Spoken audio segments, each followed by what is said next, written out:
हमर प्यारी जल ढारे चला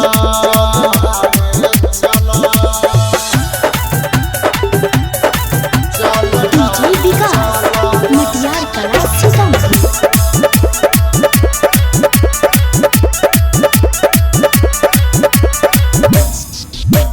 श्रद्धा से चल तू उठा रहे बाबा के नारा लगाव हे सोचल मन के सपना तोहार कर देत बाबा से पूरा है कर देत बाबा से पूरा है। श्रद्धा से चल तू उठा रहे बाबा के नारा लगाव हे सोचल मन के सपना तोहार कर देत बाबा से पूरा है। श्रद्धा से जलवा भर के बाबा पर चढ़ावल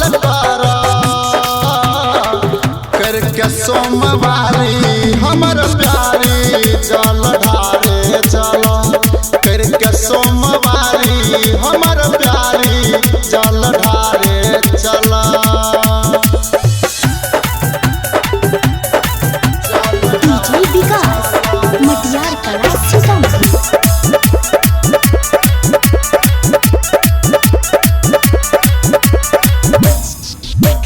सिंहेश्वर बाबा बड़ा नामी है जलवा चढ़ाव सोमवारी है कांधे पे कावर तू लेके है बाबा के नारा लगाव है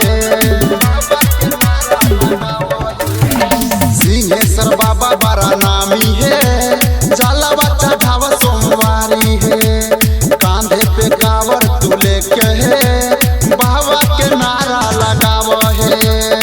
श्रद्धा से जलवा भर के बाबा पर चढ़ावल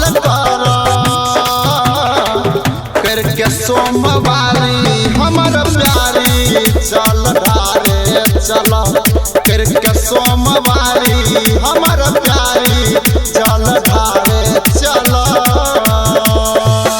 recording by Supriya studio Madhepura.